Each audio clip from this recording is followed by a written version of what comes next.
Assalamualaikum warahmatullahi wabarakatuh anak-anak. Oke, apa kabarnya hari ini? Baik, sehat, semangat belajar kan? Oke, bagus. Oke, anak-anak sekalian, sebelum memulai pembelajaran, kita berdoa terlebih dahulu agar pembelajaran kita diberikan kelancaran, kemudahan oleh Allah Subhanahu wa Ta'ala. Ayo, Andi pimpin doa.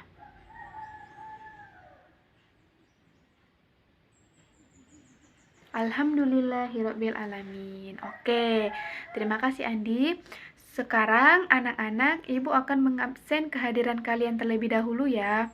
Oke, yang pertama Pina. Hadir? Oke, hadir. Putri? Hadir. Angga? Anton? Rido? Anissa? Dina? Widya, Risma, Happy, Putri Yuningsi, Zidan. Oke, hadir semua ya hari ini. Alhamdulillah kalau hadir semua, bagus. Rajin-rajin semua anak-anak Ibu ya. Oke, anak-anak sekalian, minggu kemarin kita sudah membahas materi mengenai cerita fiksi. Masih ingat kan mengenai materi cerita fiksi? Bagus, jangan sampai dilupakan ya walaupun kita sudah selesai membahasnya. Hari ini kita akan membahas tema ke-7 subtema 3 mengenai perkembangan teknologi komunikasi. Oke, anak-anak, kita manusia adalah makhluk sosial. Artinya kita hidup itu memerlukan orang lain. Dalam kita berhubungan dengan orang lain, kita itu berkomunikasi. Dahulu anak-anak, ruang untuk berkomunikasi sangatlah terbatas. Namun bersyukurlah sekarang berkat perkembangan teknologi komunikasi, kini kita dapat melakukan komunikasi tanpa batas walaupun jarak jauh memisahkan. Oleh karena itu anak-anak, marilah kita pelajari perkembangan teknologi komunikasi ini agar hidup kita lebih bermakna dan berarti. Oke, semangat belajar kan? Bagus. Anak-anak, hari ini kita akan membahas materi di mana tujuan pembelajarannya yang pertama adalah kalian mampu menentukan kalimat utama dalam paragraf. Yang kedua, kalian mampu menemukan kosakata baru dan membuatnya dalam bentuk kalimat. Oke, kita langsung kepada pembahasan ya. Sebelumnya, Ibu akan mengajak kalian berdiskusi nih mengenai manusia sebagai makhluk sosial. Sekarang Ibu tanya, di kelas ini semuanya memerlukan orang lain kan dalam hidup? Oke, sekarang Ibu contohkan ya maksud dari manusia sebagai makhluk sosial. Kita sebelum berangkat sekolah kita sarapan kan? Nah, yang menyiapkan sarapan kita adalah orang tua. Nah, itu contoh kalau kita memerlukan orang lain dalam hidup kita. Kita memerlukan orang tua kita dalam menyiapkan sarapan. Oke, sekarang Ibu tanya, Pina sebelum berangkat sekolah, siapa yang mengantar? Oke, ayahnya. Nah, itu contoh juga. Artinya Pina memerlukan ayahnya untuk mengantar sekolah. Artinya Pina memerlukan orang lain. Sekarang Ibu tanya lagi, coba Angga. Angga memerlukan orang lain dalam hidup? Iya, sekarang coba contohnya apa Angga? Iya, benar sekali. Angga menyampaikan kalau kemarin dia bersepeda, kemudian sepedanya pecah ban. Kemudian ada pengendara yang lewat dan pengendara tersebut membantu Angga membawa sepedanya ke bengkel. Artinya Angga memerlukan orang lain kan untuk membantunya. Oke, itu contoh juga mengenai manusia sebagai makhluk sosial. Paham kan maksud dari manusia sebagai makhluk sosial? Bagus. Nah, karena itu anak-anak, karena kita manusia sebagai makhluk sosial, kita memerlukan orang lain, artinya kita harus saling menghargai, kita harus saling menghormati, kita harus saling bertoleransi antar sesama. Oke? Oke, anak-anak, di sini Ibu akan menjelaskan materi yang pertama mengenai kalimat utama. Sebelumnya Ibu mau tanya nih, siapa yang tahu apa itu kalimat utama? Iya, benar sekali Pina. Kalimat utama itu sama dengan kalimat gagasan pokok atau gagasan utama. Nah, secara umum anak-anak, kalimat utama ini merupakan inti yang dibahas dalam suatu wacana berbentuk paragraf. Biasanya dalam paragraf, kalimat utamanya itu anak-anak menggambarkan topik permasalahan secara umum. Nah, dalam paragraf anak-anak, selain ada kalimat utama, itu juga ada kalimat penjelas yang nantinya akan menjelaskan secara rinci mengenai kalimat utamanya. Oke, itu mengenai sedikit pembahasan mengenai pengertian kalimat utama. Sekarang, ciri-ciri dari kalimat utama. Ayo, ada yang tahu apa saja ciri-ciri kalimat utama? Coba, Putri, apa yang pertama? Iya, benar sekali. Yang pertama itu anak-anak, kalimat utama itu mengandung satu topik pembahasan atau permasalahan. Oke, yang kedua apa? Iya, yang kedua, kalimat utama itu dapat berdiri sendiri, bukan dalam bentuk paragraf walaupun dia tidak bersama dengan kalimat penjelas. Oke, yang ketiga apa? Iya, benar sekali. Yang ketiga itu anak-anak.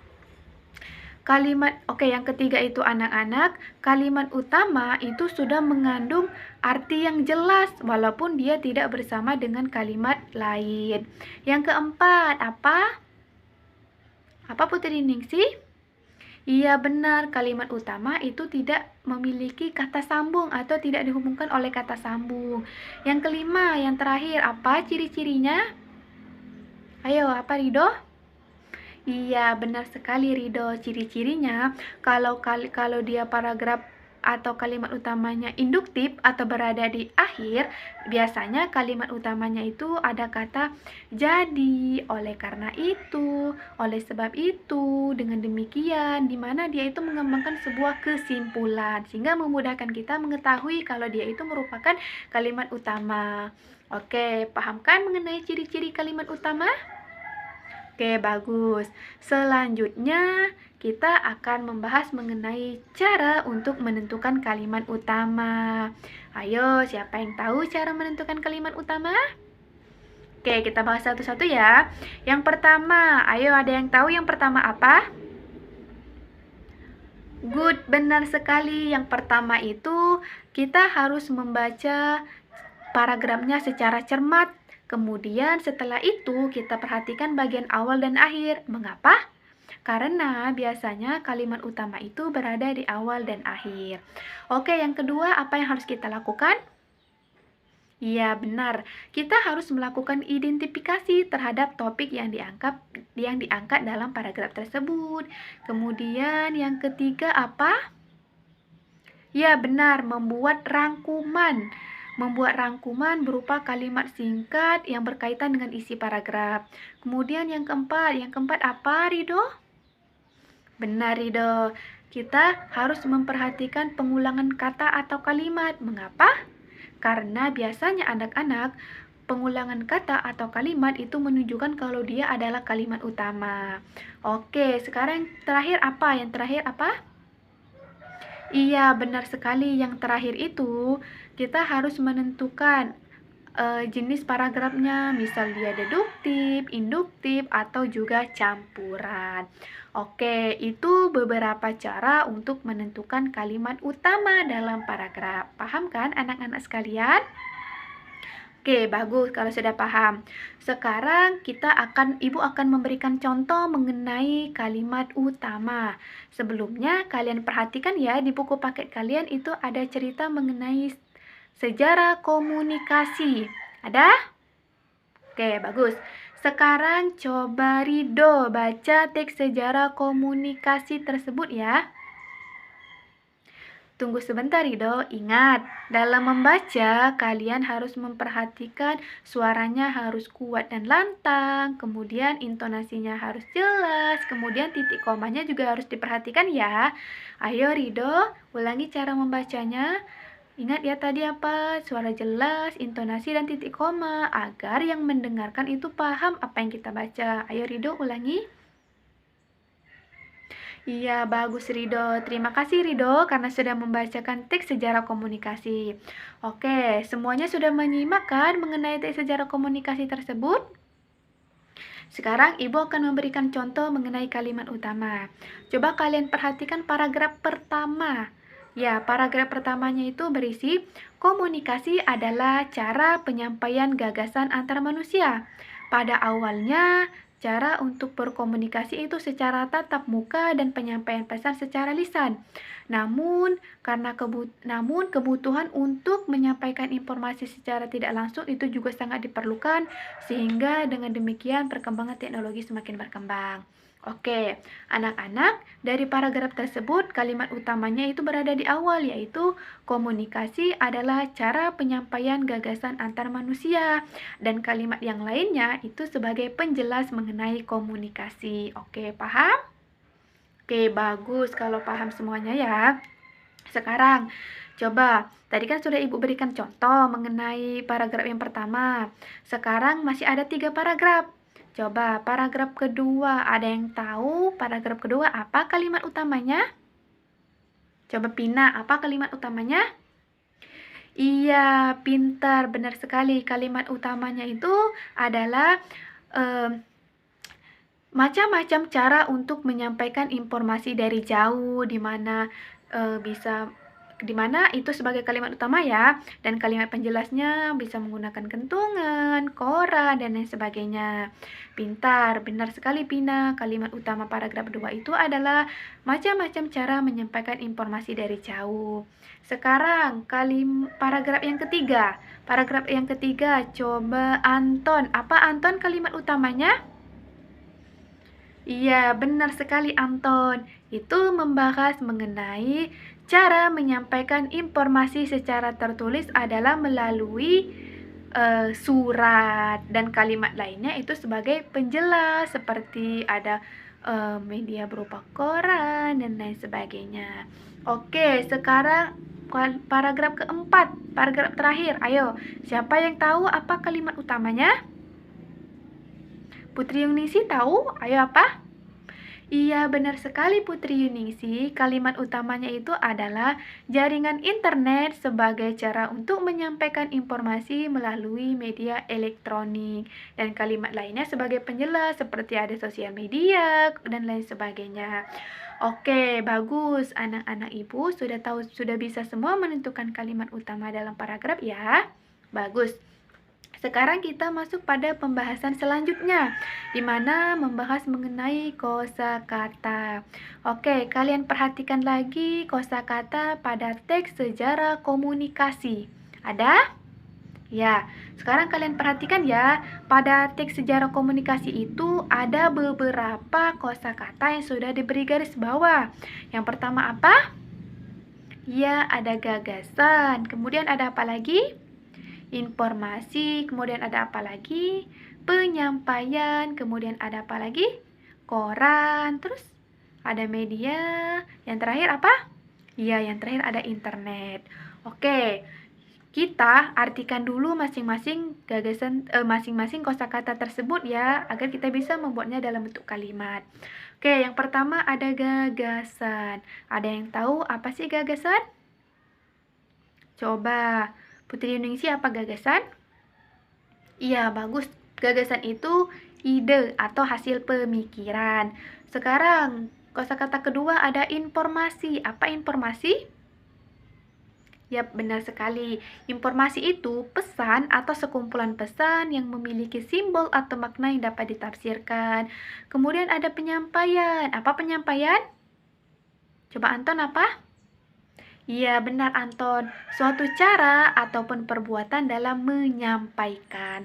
Kemudian ada media. Media apa? Ya, benar sekali Pina. Alat atau sarana untuk menyampaikan suatu informasi. Kemudian ada koran. Apa koran? Iya, benar. Lembaran kertas yang berisikan berita. Yang terakhir ada internet. Ayo, apa internet? Iya, benar sekali. Internet itu jaringan komunikasi yang menghubungkan jaringan komputer dengan fasilitas komputer di seluruh dunia melalui media handphone atau HP. Oke, sudah tahu semua kan arti dari masing-masing kosakata tersebut? Sekarang Ibu kasih contoh cara membuat kalimatnya dari kosakata tersebut. Ibu kasih contoh dari kata gagasan. Gagasan itu tadi artinya adalah ide atau hasil pemikiran. Oke, sekarang Ibu kasih contoh ya. Contohnya, Pina menyampaikan gagasannya dalam kelompok diskusi. Artinya, Pina menyampaikan ide atau hasil pemikirannya dalam kelompok diskusi. Nah, itu satu contoh mengenai membuat kalimat dari kosakata tersebut. Bisa anak-anak? Oke, sekarang tugas kalian buatlah kalimat dari kosakata tersebut ya, seperti yang telah Ibu contohkan tadi. Nah, kerjakan sekarang. Kalau sudah selesai, kumpulkan di meja Ibu, nanti Ibu periksa. Oke, anak-anak, sembari menunggu kalian mengerjakan tugas tersebut, Ibu akan mereview sedikit mengenai materi yang telah kita bahas, karena materi kita itu sudah selesai. Oke, kerjakanlah tugas kalian dan Ibu akan mereview sedikit mengenai pembahasan kita tadi ya, dimana kita telah membahas mengenai kalimat utama, yaitu gagasan utama atau gagasan pokok yang merupakan inti atau topik utama dalam paragraf. Kemudian ciri-cirinya dia yang pertama berisi topik pembahasan atau permasalahan, kemudian kalimat utama dapat berdiri sendiri, kemudian kalimat utama itu sudah jelas maknanya dan lain sebagainya. Kemudian untuk cara menentukannya tadi, pertama kita harus membaca dengan cermat, kemudian kita mengidentifikasi, kemudian kita membuat rangkuman, kemudian kita memperhatikan pengulangan kata, dan yang terakhir kita memperhatikan itu jenis paragrafnya itu deduktif, induktif atau juga campuran. Dan kemudian kita telah bahas mengenai kosakata dan juga artinya. Oke, anak-anak, itu beberapa pembahasan materi yang telah kita bahas hari ini. Untuk tugasnya sudah selesai semua dikumpul? Oke, bagus. Kalau sudah selesai dikumpul, nanti Ibu periksa ya satu-satu. Oke, anak-anak sekalian, materi kita sudah selesai.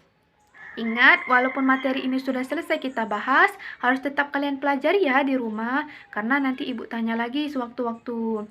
Oke anak-anak, untuk tugas di rumah, jangan lupa kerjakan halaman 119 dan 120. Itu sebagai PR ya, kalian kerjakan di rumah, minggu depan kita bahas, dan yang nilainya bagus Ibu kasih hadiah, oke? Oke, ingat jangan lupa dikerjakan tugasnya dan untuk materi ini diulangi lagi di rumah kalian nanti ya. Oke anak-anak sekalian, pembelajaran kita telah selesai, semua materi telah kita bahas, tugas sudah Ibu berikan. Sampai di sini pembelajaran kita hari ini. Sebelum menutup pembelajaran, marilah kita berdoa agar pembelajaran kita itu diberkahi dan bermanfaat. Sebelumnya anak-anak sekalian duduk yang rapi, duduk yang tegap, siapkan diri untuk berdoa. Anton pimpin doa. Alhamdulillahirabbil alamin. Oke anak-anak sekalian, sekian pembelajaran kita hari ini. Sebelumnya Ibu mohon maaf kalau ada kata yang salah. Ibu akhiri, wabillahi taufiq wa hidayah. Wassalamualaikum warahmatullahi wabarakatuh. Sampai bertemu minggu depan anak-anak. Jangan lupa belajar di rumah ya.